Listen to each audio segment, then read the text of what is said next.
Good morning student. I am Parveen from Happy Cambridge School, your EVS teacher. Student, कल की previous class में हमने lesson 11 my neighbourhood start किया था।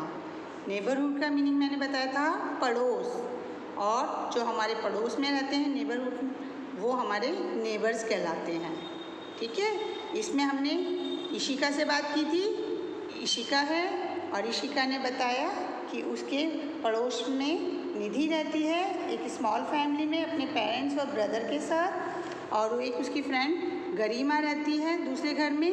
गरिमा एक बिग फैमिली में है अपने पेरेंट्स के साथ और अपने भाई बहनों के साथ। ठीक है, चलिए तो हमने यहाँ तक बेटा प्रीवियस क्लास में पढ़ा हुआ है। आज हम इसका रिमाइंडिंग पार्ट पढ़ेंगे, तो सभी बच्चे ध्यान से देखेंगे। यहाँ आ जाइए। This is my friend Saurabh's family.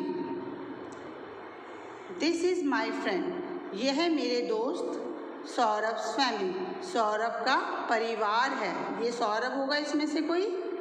ठीक है, ये इशिका बता रही है, ये सौरभ है और ये उसका परिवार है। He lives in a joint family, वो एक संयुक्त परिवार में रहता है। Joint family, JOINT, joint FAMILY family, ये एक संयुक्त परिवार में रहता है। बेटा संयुक्त परिवार वो होता है, जॉइंट फैमिली वो होती है जिसमें बच्चे अपने मम्मी पापा, भाई बहन, साथ ही साथ अपने दादा दादी जी, चाचा चाची जी, बुआ ताऊ जी, इनके साथ रहते हैं, एक ही परिवार में रहते हैं। ठीक है, तो उसको हम कहते हैं जॉइंट फैमिली। आपके घरों में भी कई बच्चे जॉइंट फैमिली में रहते होंगे। ठीक है, तो मैं लाइव क्लास में पूछूंगी कि जॉइंट फैमिली में कौन कौन रहता है, सिंगल फैमिली में कौन कौन रहता है, बिग फैमिली में कौन कौन रहता है। ठीक है, तो चलो। He lives in a joint family, वो एक संयुक्त परिवार में रहता है। विद हिज पेरेंट्स, अपने माता पिता के साथ, ग्रैंड पेरेंट्स, दादा दादी के साथ, अंकल्स आंट्स, अंकल्स आंट चाचा चाची या ताऊ जी ताई जी या बुआ, एंड कजन्स, और उनके बच्चे। आपके चाचा जी के बच्चे, आपके ताऊ जी के बच्चे जो होते हैं वो आपके क्या कहलाते हैं, cousins. They live next to Garima's house, ये गरिमा से अगले वाले घर में रहते हैं। जो गरिमा का घर था ना उसके अगले घर में रहते हैं। दे आर गुड पीपल, वे लोग सभी बहुत अच्छे हैं। गुड पीपल मीन्स अच्छे लोग हैं। वे कैसे हैं, वे बहुत ही अच्छे लोग हैं। We help one another whenever needs arises, we help, हम मदद करते हैं, वन अनदर, एक दूसरे की, वेन एवर, जब भी, नीड अराइजेज, जब भी कभी आवश्यकता होती है, ज़रूरत पड़ती है, तो हम एक दूसरे की मदद करते हैं। नीड मीन्स होता है बेटा ज़रूरत। We go out for picnics together, हम एक साथ पिकनिक्स पर भी जाते हैं। मतलब कई बार होता है ना, हम पिकनिक पर जा रहे हैं कि चलो भाई हम ना वैष्णो देवी जा रहे हैं, तो आप लोग साथ चलोगे, तो पड़ोसी भी चले जाते हैं साथ, या कहीं और कहीं घूमने जाना होता है आस पड़ोस में तो साथ चल देते हैं। Help one another when someone is ill, help means मदद करते हैं, वन अनदर दूसरों की, व्हेन जब, समवन इज इल जब कोई आपस में बीमार पड़ जाता है, आस पड़ोस में कोई इल है, बीमार है, तो हम एक दूसरे की मदद करते हैं। ठीक है, जैसे कोई अचानक से बीमार हो गया है, अब उनके हस्बैंड गए हुए हैं, अभी है नहीं, वो ऑफिस चले गए, पीछे से किसी की तबीयत खराब हो गई है, तो आपकी मामा उनके साथ चली जाती होंगी ना, डॉक्टर के चली गई हैं, या उनको चाय बना के दे देती हैं। ठीक है, या उनके साथ बैठ जाती हैं, या उनकी कोई न्यूज़ होती है उनकी, भाई वो चल नहीं सकती, उनको केमिस्ट से दवाई लानी है, तो वो ला के दे देती हैं। ठीक है, celebrate festivals together and have lots of fun, celebrate festivals, त्यौहार मनाते हैं, टुगेदर एक साथ, हम लोग आपस में सभी त्यौहार मनाते हैं। देखो दिवाली होती है तो हम क्या करते हैं, एक साथ गली में सब बम पटाखे जलाते हैं। होली होते तो हम एक साथ कलर्स खेलते हैं ना, तो हम क्या करते हैं बच्चों, एक साथ फेस्टिवल भी सेलिब्रेट करते हैं। सेलिब्रेट मीन्स मनाना। फेस्टिवल्स त्योहार टुगेदर एक साथ, and have lots of fun, और खूब मस्ती करते हैं, खूब मज़े करते हैं, मस्ती करते हैं। ठीक है, तो ये सब हम अपने फ्रेंड्स के साथ, अपने नेबर्स के साथ करते हैं। To be a good neighbour follow these simple rule. आपको अगर एक अच्छा पड़ोसी बनना है, पड़ोस बनना है, तो आपको क्या क्या रूल्स फॉलो करने पड़ेंगे, ये आसान से नियम हमें मानने चाहिए। सिंपल रूल मतलब आसान से नियमों को हमें मानना चाहिए। किस लिए? एक अच्छा पड़ोसी बनने के लिए। Be respectful and kind. Be respectful यानी हमें आदरपूर्ण होना चाहिए, सम्मान करना चाहिए, एंड काइंड और दयालु होना चाहिए। अब जैसे देखो, आप यहाँ देख रहे हो, ये इनके अंकल निकल के जा रहे हैं, तो ये क्या कर रही है उनको, गुड मॉर्निंग अंकल जी, नमस्ते अंकल जी, है ना, और उनके साथ काइंड होना चाहिए।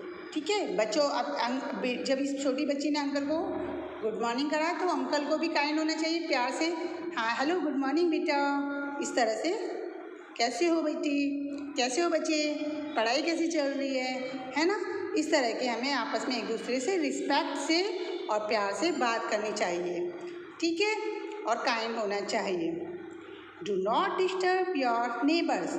डू नॉट डिस्टर्ब नहीं करना चाहिए, डिस्टर्ब मतलब परेशान, यानी किसी को परेशान नहीं करना चाहिए, डिस्टर्ब नहीं करना चाहिए योर नेबर्स, अपने पड़ोस में। अब जैसे कि सोचो, आपके घर में आपकी दीदी का कोई एग्ज़ाम है, दीदी कॉलेज में पढ़ रही है या आप पढ़ रहे हो, आपके एग्ज़ाम्स हैं, और आपके सामने वाले घर में किसी का खूब तेज़ म्यूज़िक चला दिया जाता है, तो आप क्या ऐसे उसमें पढ़ाई कर सकते हो? आप नहीं पढ़ाई कर पाओगे, आपको डिस्टर्ब होगा इतने लाउड म्यूज़िक से। ठीक है, तो हमें इस तरह से डिस्टर्ब कभी भी नहीं करना चाहिए। Do not disturb your neighbours, अपने पड़ोसियों को कभी दुखी या परेशान नहीं करना चाहिए। बेटा पेज नंबर 51 पे आ जाओ।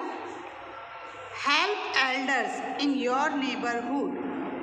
अपने पड़ोसियों के, जो आपके एल्डर्स हैं, एल्डर्स मीन्स जो आपके बड़े हैं, जैसे आपके आस पड़ोस में कुछ दादा दादी जी हैं, नाना नानी जी हैं, जो काफ़ी एज के हैं, ठीक है, थोड़े एजड हैं, उनको आपको क्या करना चाहिए, हेल्प करना चाहिए पड़ोसियों की। विद स्मॉल जॉब्स, छोटे छोटे उनके काम कर देने चाहिए। उनके जैसे अब अंकल हैं, ठीक है, वो ज़्यादा तेज़ी से नहीं चल सकते हैं ना, वो बैठे हुए हैं आपके, वो कहते हैं बेटा ज़रा सामने की शॉप से बेटा मुझे ये सामान ला दो, तो हमको उनके छोटे छोटे इस तरह के काम कर देने चाहिए। वो कहते हैं बेटा ज़रा मेरा स्पैक्स अंदर से ला के दे दो, मैंने अंदर कमरे में छोड़ दिया है, तो उनका उठा के ला के दे दिया। तो ऐसे ही अंकल आपके साथ जा रहे हैं, उनके हाथ में such as a caring thing, जैसे उनके पास ज़्यादा सामान है, लाइए अंकल जी हम आपका सामान आपके घर पहुंचा देते हैं। ठीक है, तो इस तरह से आपको छोटे छोटे स्मॉल जॉब्स करने चाहिए। Sitting and talking with them, उनके साथ बैठना चाहिए, उनके साथ बातें करनी चाहिए। कई बार होते हैं ना, कुछ एजेड हो जाते हैं, तो वो उनके पास इतना ज़्यादा काम वगैरह तो नहीं होता, वो अपनी इतना काम नहीं कर सकते हैं, वो बैठे रहते हैं, लेकिन बेचारे बैठे रहते हैं, बस चुपचाप से बैठे रहते हैं, बच्चे उनसे बात नहीं करते, तो वो बिल्कुल अपने आप को अकेला फील करते हैं, लॉनली फील करते हैं। तो नहीं, ऐसा नहीं होना चाहिए, आपको उनके साथ बैठना चाहिए, ठीक है, उनकी बातें सुननी चाहिए, उनसे बात करनी चाहिए, ऐसे कि दादाजी आप, अब हम तो ऐसे खेलते हैं, हम ना कंप्यूटर पे खेलते हैं, हम मोबाइल से खेलते हैं, दादाजी जब आप बच्चे थे तो आप कैसे खेलते थे, दादाजी जब आप पिकनिक पर कहाँ घूमने जाते थे। तो इस तरह की छोटी छोटी बातें हमें उनके साथ करनी चाहिए, ताकि उनको भी अच्छा लगेगा, उनको भी अपने पुराना वक्त याद आएगा, उनको भी ये लगेगा कि कोई हमें पूछने वाला है। ठीक है, तो हमें उनके साथ, अपने नेबर्स के साथ, जो एल्डर्स हैं उनके साथ बहुत ही प्यारा सा व्यवहार करना चाहिए। ठीक है, are you a good neighbours, क्या आप एक अच्छे नेबर्स हैं? अगर नहीं भी हो तो हमें होना चाहिए, तो सभी बच्चे लिखेंगे यस, YES, यस। ठीक है, आई होप आप सभी को ये चैप्टर अच्छी तरह समझ आया होगा, और आप सभी ने भी एक अच्छा नेबर बनने के लिए नेबर बनोगे। मुझे पता है आप सभी बहुत अच्छे नेबर्स हो और बनोगे भी। ठीक है, ये वाला जो आपको ये पोर्शन पढ़ाया ये सबको समझ आया कि आपको एल्डर्स की हेल्प भी करनी चाहिए। ठीक है बेटा, अगर आप उनकी हेल्प करोगे ना तो वो सिर्फ आपको हमेशा ब्लेस ही करेंगे, आशीर्वाद ही देंगे, प्यार ही करेंगे कि थैंक यू बेटा, आपने बहुत अच्छा किया। आपके मम्मी पापा के लिए भी उनके मन में रिस्पेक्ट होगी कि देखो इन्होंने अपने बच्चे को कितने अच्छे संस्कार दिए, कितनी अच्छी एजुकेशन दी है ना। तो बच्चों आप ये सभी बच्चे यहाँ तक ये चैप्टर पूरा कंप्लीट कर दिया है, सभी बच्चे पढ़ेंगे। बाय बच्चों, हैव ए नाइस डे।